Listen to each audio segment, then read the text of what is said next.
Mimi binafsi sishangai. Irani ni timu ambayo imetuzidi mbali sana sana. Irani, unajua, nilikutoleeni mfano hapa jana. Irani wao hata kushiriki finali za kombe la dunia kwao ni jambo la kawaida. Sisi kwetu tutakapofuzu siku moja World Cup inawezekana tukafanya masherehe makubwa hapa, kwa sababu litakuwa jambo ambalo la kihistoria sana. Irani kuqualify kufuzu kwenda kombe la dunia wenzetu wameshazoea. Na hata sasa tunavyozungumza Irani huko kwenye orodha za timu zilizofuzu tayari kwenda kombe la dunia mwakani. Kwa hiyo kwa ubora wametuzidi mbali sana. Sasa tutofautishe vitu viwili. Kuna sisi kuzidi ubora na Irani ni jambo ambalo lilikuwa linajulikana hata kabla ya mchezo. Ndiyo. Alafu kuna sisi performance yetu kutoka mechi iliyopita dhidi ya Zambia na performance ya jana. Watu wengi inaonekana wamekuwa disappointed na performance ya jana kuliko performance ya mechi ya Zambia tulofungwa Zanzibar. Na haya yote yanatokea kwa sababu lazima tukubali. Yaani mimi sijui kwa nini baadhi ya Watanzania wenzangu wanakuwa sio wapenda kusema ukweli kwenye masuala ambayo yanahusisha interest ya taifa. Umma. Ndiyo. Timu ya taifa sio ya mtu mmoja. Timu ya taifa ni ya kwetu wote wa Tanzania.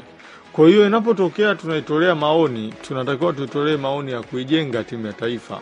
Na wanaopewa maoni ambao wako kwenye kuisimamia timu ya taifa wanapaswa kuyapokea maoni yale. Kama tu yako kweli kwa ajili ya kujenga. Ndiyo. Timu yetu ya taifa ina changamoto nyingi. Hilo tunalifahamu.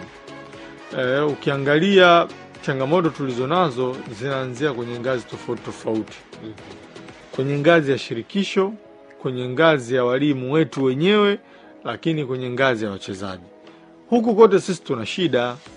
Kwenye shirikisho changamoto kubwa tulionayo. Shirikisho la mpira Tanzania linawapataje wachezaji wa timu ya taifa? Acha na wachezaji ambao tunawaona tu wako Yanga, Simba, Azam, JKT. Achana na hawa wachezaji. Proper recruitment ya wachezaji sisi tunaifanyaje? Wachezaji wetu sisi tunawapataje? Hilo ni la kwanza. Na ndio maana malalamiko yamekuwa mengi.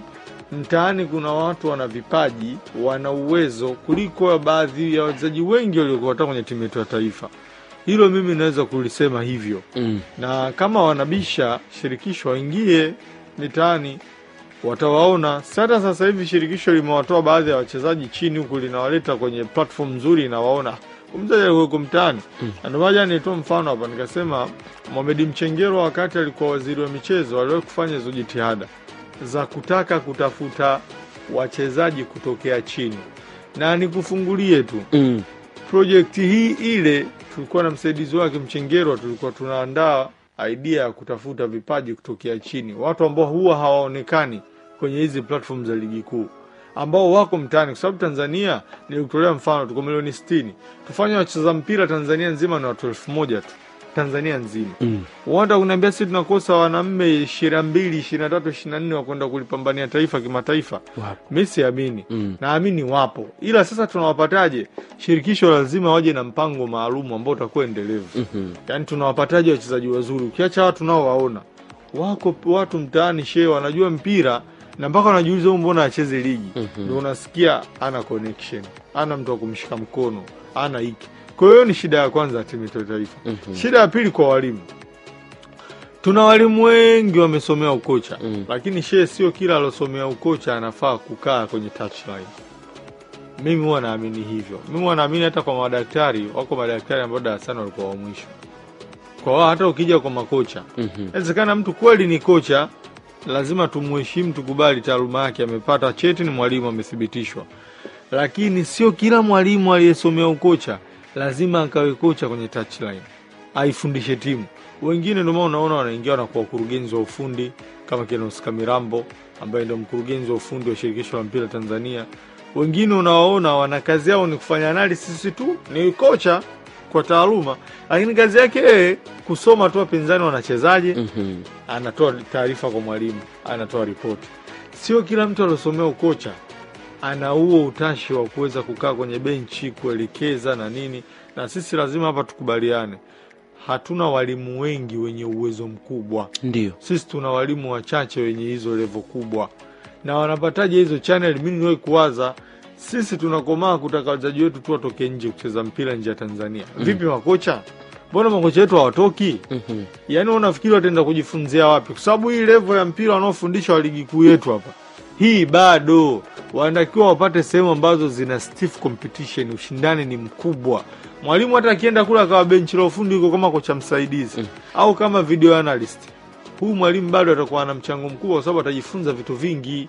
Lakini leo hii sisi hatuna walimu wanaotoka nje, huo uwezo hauwezi kukua shekhe, na isivyo bahati makocha wetu wengi sisi wengi wamekuwa makocha wanaopenda mpira, wamechagua mpira kwa kazi, lakini nje ya taaluma ya mpira wachache katika makocha tulionao Tanzania wana elimu nje ya mpira.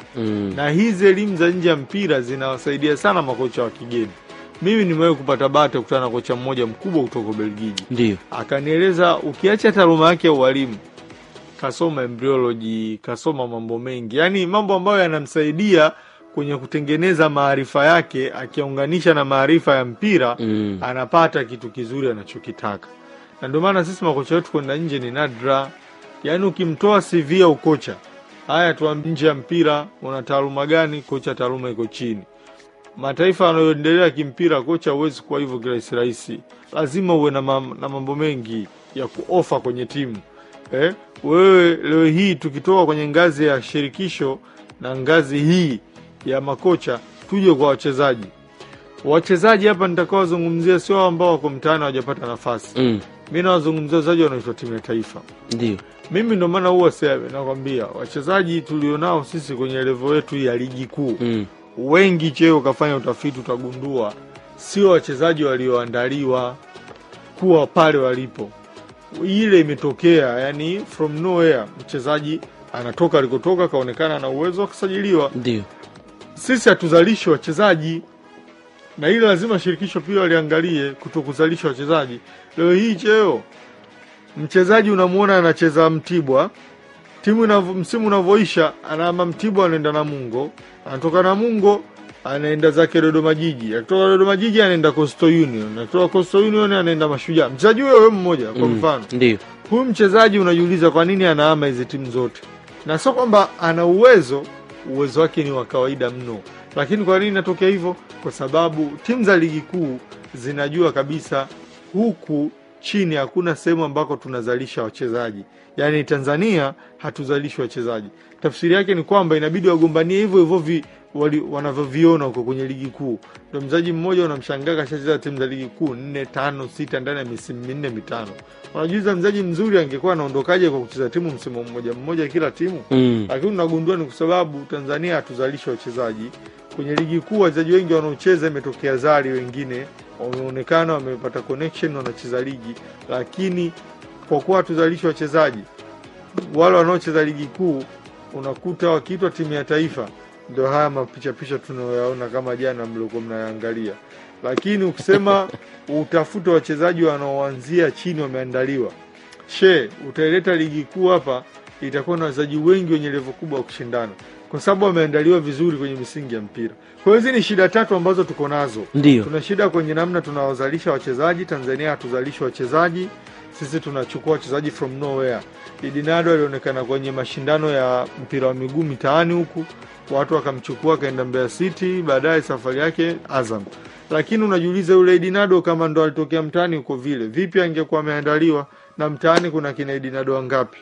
Na mimi sikudanganye tu, wako baadhi ya wachezaji wa ligi kuu uwezoni wa kawaida, lakini huku kwenye makuzi yao ya mpira wao wenyewe kuna wenzao walikuwa wanajua mpira kuliko wao, ila hawakuwa na hizo channel za kufika walikofika wao kwenye ligi.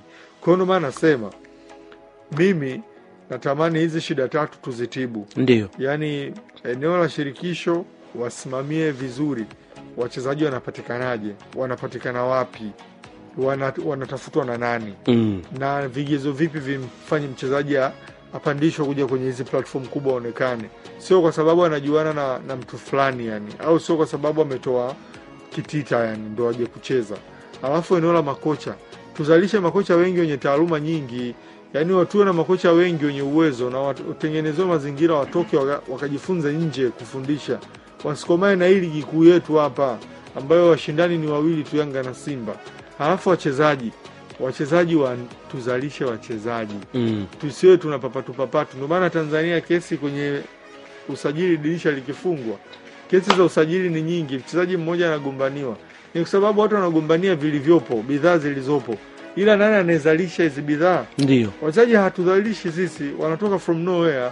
Ndio maana mimi Tanzania, yani mimi kombe la dunia sikatishi tamaa. Tuna safari ndefu sana. Lazima tutibu magonjwa mengi huku chini. Na wanaoambiwa yale maoni ambayo yanajenga wapokee.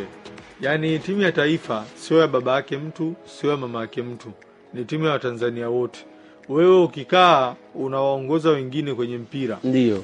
Kwa nafasi yoyote ulionayo, wanatakiwa wajibike kwa maslahi ya public, maslahi ya umma. Sio kwa ajili yako wewe. Ukijua ukifanya kwa ajili yako wewe, utataka uchukue watu unaowataka wewe ili waje kucheza. Ila ukifanya kwa ajili ya umma, utatafuta wanaostahili kucheza, sio unaowataka wewe. Unajua unaweza kumpenda mchezaji lakini uwezo wake wa kawaida. Ndio. Sio. Kwa hiyo lazima tukubaliane, kama tunataka kuliboresha eneo letu la timu ya taifa, lazima hizi kanjanja zipungue za kutafuta wachezaji, makocha zipungue. Tuweke watu wenye uwezo yani. Sawa. Yupo hapa Nazareth Upete pia atazungumza kwa kile ambacho